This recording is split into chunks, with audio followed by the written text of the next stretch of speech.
عورت کوشش ضرور کرتی ہے جو اچھی سمجھدار سنجیدہ متین خاندانی تربیت کے ماحول سے گزری ہوئی خواتین ہیں کہ وہ اپنے مزاج کو اپنی طبع کو اپنے شوہر کی رضا میں گم کر لیں، اور ایسی عورتیں ہی خوشگوار زندگی کا لطف اٹھا سکتی ہیں اور پھر اس کے اثرات اولادوں پر مرتب ہوتے ہیں۔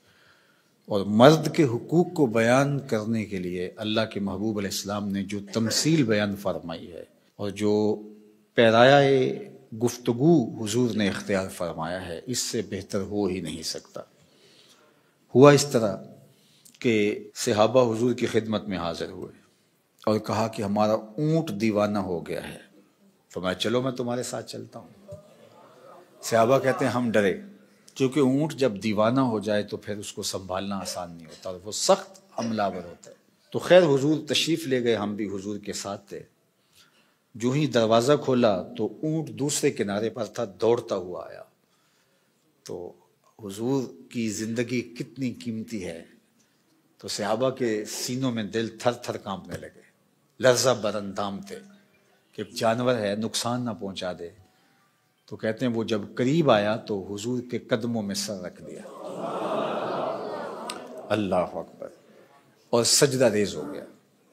تو جب اونٹ نے حضور کے قدموں میں سجدہ ریزیاں کی تو صحابہ جو پہلے ڈر رہے تھے اب ان کی کیفیت عقیدت اور بڑھ گئی کہ جانور ہو کے حضور سے اتنا پیار کرتا ہے، ہم تو سینے میں دل رکھتے ہیں۔ تو انہوں نے ایک جملہ کہا، نحن احق ان نسجد للنبی، حضور ہمارا جی بھی چاہتا ہے کہ ہم بھی آپ کو سجدہ کریں۔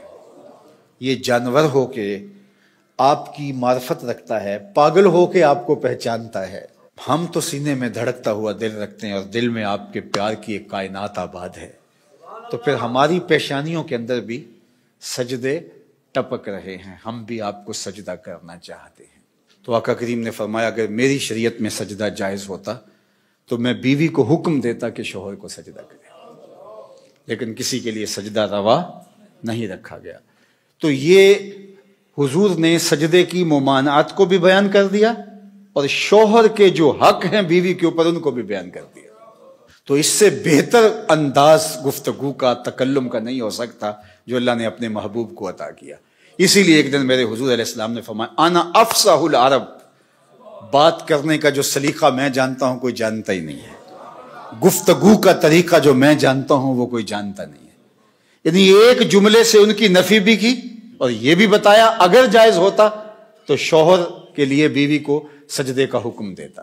خاتون ہو جو اپنے شوہر کے حقوق کو پہچانے اور حضور کے اس فرمان کو سامنے رکھے تو گھر جنت کا ٹکڑا بن جائے گا۔ اور مرد کو حضور نے کیا نصیحت فرمائی؟ مرد کو کہا کہ عورت کی اگر کچھ باتیں تجھے ناپسند ہوں تو اس بات کو دیکھو جو تمہیں پسند ہو، اللہ اکبر۔ اور میں کہا کرتا ہوں نکاح کے بعد یا تو شوہر اپنا گھر چھوڑ کے خاتون کے ساتھ چلا جائے یا خاتون گھر چھوڑ کے شوہر کے ساتھ آئے، دونوں میں سے ایک تو ہوگا، لیکن یہ قربانی مرد نہیں دیتا، یہ عورت دیتی ہے۔ اور گھر سے جو تعلق خاطر ہوتا ہے، قلبی لگاؤ ہوتا ہے، گھر کی چیزوں سے جو موانست ہوتی ہے، جو انسیت ہوتی ہے، جو لگاؤ ہوتا ہے، وہ مرد کی نسبت عورت کو کہیں زیادہ ہوتا ہے۔